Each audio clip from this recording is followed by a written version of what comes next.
Not enemies yet, but no longer friends. The former Soviet republics are running away from the Kremlin as fast as they can, and at the head of this column is Putin's recent ally Azerbaijan. Everyone looked at Grundia and Ukraine and said, "We don't need this, we don't need such an empire." Armenia is next in line, albeit less confidently, after the Kremlin's betrayal over Nagorno-Karabakh, and the growing support of the West in Van, it seems they have decided to abandon the long-standing patronage of the Russian Federation. Armenia understands the general futility of maintaining allied relations with Russia. Rapidly losing control over these two states, the Kremlin risks being left without its previous influence in the Caucasus. We decided to figure out whether the Southerners have really decided to reject Moscow in the future. What prospects does cooperation with the West open up for them? How realistic are NATO bases in these regions? And how will this affect the prospects of Russia and Putin personally? The downplane and the total pressure on all Azerbaijani communities in Russia. Putin, with his recent actions, seems to have opened Pandora's box. And neither apologies nor petrodollars, which are now significantly less, will help close it. The boorish behavior of the Kremlin seems to have become the last straw for Baku, and they have started to act there. Azerbaijan has very strong cards to put pressure on Putin. And it has very serious support from Turkey. With Turkey, they are practically doing the same thing as Putin is doing with Belarus. That is, they are practically moving towards a state union, even towards the unification of the armed forces of Turkey and Azerbaijan. Plus, China is behind Azerbaijan, which is conducting one of the branches of its new Silk Road through Azerbaijan. And therefore, Aliyev has a lot of cards to, so to speak, fight Putin. There was no rupture in diplomatic relations, but Azerbaijan's move turned out to be much cooler. NATO is next to the ORF. As it became known, Ankara and Baku have almost made a decision on the deployment of the largest military base near the latter. The former presidential aide Eldar Namazov spoke about this base, and he stated that it is necessary to make such a decision on the deployment of the largest Turkish military base in the near future. Well, and to lease part of the infrastructure to Pakistan, which has nuclear weapons. So, let me remind you, Ilham Aliyev rejected such plans earlier, insisting that the mutual assistance points from this Shusha declaration with Turkey are enough. And the base is not needed, but nevertheless it may be needed. The situation changed dramatically when Putin, obviously not understanding what world he is living in now, decided to put pressure on Azerbaijan out of habit. President Aliyev showed that this number will not work anymore. From now on, neither patronage, nor profitable deals, nor protection are required from Moscow. Azerbaijan has power. And plus, it showed its power by liberating its territory from the presence of Armenia, and from the presence of the Russian Federation. That is, this statement of Putin's that where to go to paw a Russian soldier, totally becomes Russian. Everyone understood this perfectly, and that is why everyone is kicking out Russian soldiers who pretend that they are some kind of world-class people. Kazakhstan did this in its time. Azerbaijan, so to speak, has effectively done this. At the same time, on the eve of the appearance of a Turkish military base, and the country, let me remind you, has the second military potential within the North Atlantic Alliance after the United States, Putin's international positions have been shaken, and, it seems, his knees.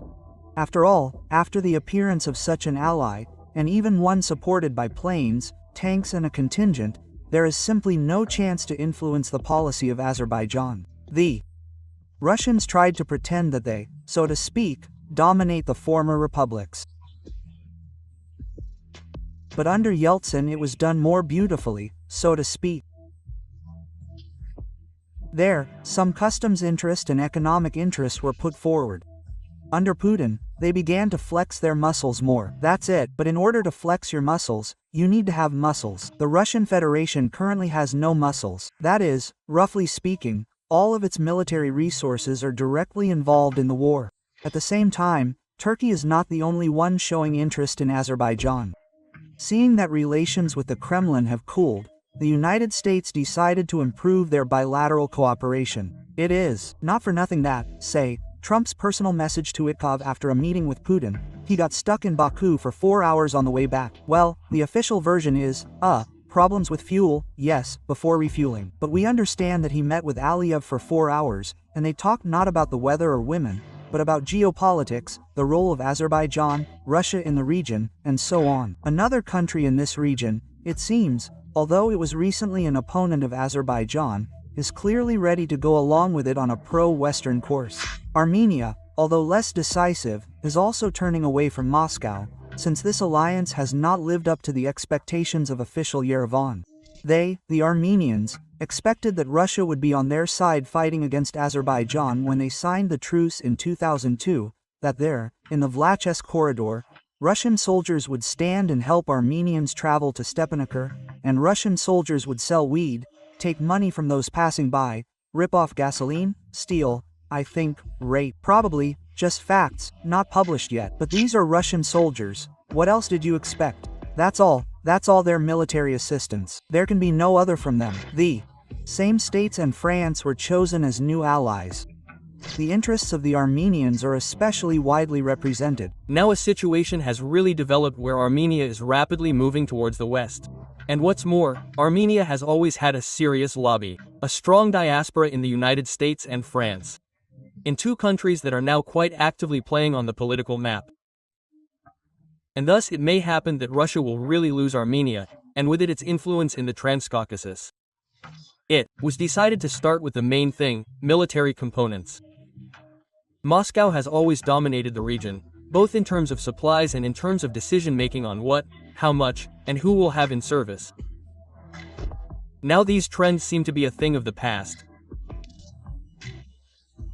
Armenia understands the overall futility of maintaining allied relations with Russia, searching for guarantees, security from the Russian Federation.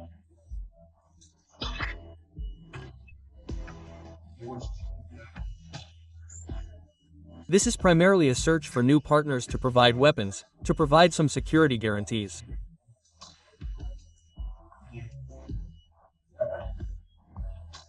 Here they name representatives of the European continent. Even France as a whole, the European Union.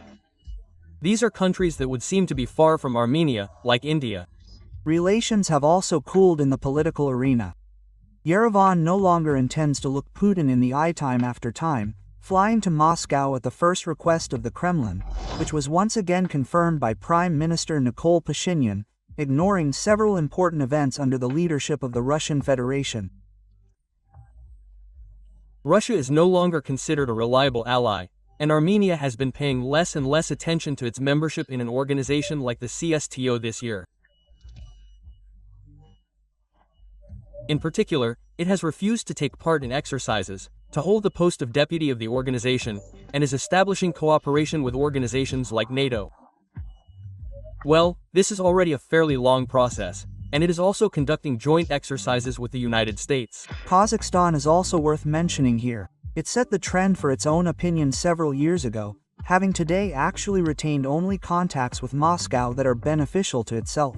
At the same time, the Kremlin has repeatedly threatened to return Astana to its orbit of influence, but things have never gone beyond words.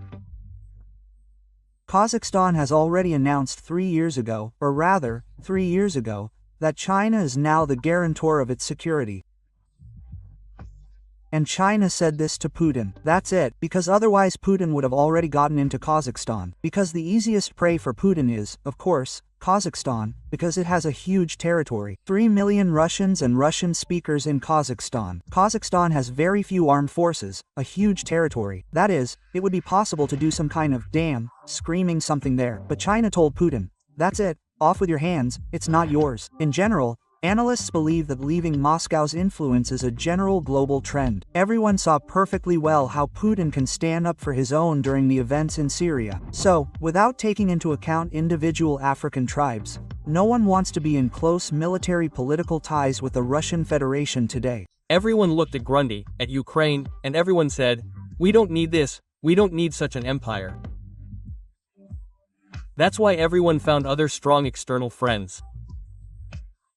Some found Turkey, some found China, some found America, some found Western Europe. That's it, but one way or another, everyone is running to Russia. Only idiots are running to Russia. And, accordingly, this has greatly shaken Russia's position in the international arena. Having imagined itself as a collector of lands and fighting for 2 regions of Ukraine for the 4th year, the Russian Federation has shown in practice what its so-called Second Army of the world is worth. And Putin will never be able to remain as formidable as he once was in words. Did you like this video? Then be sure to like it and subscribe to our Arsenal channel. The link is in the description under the video.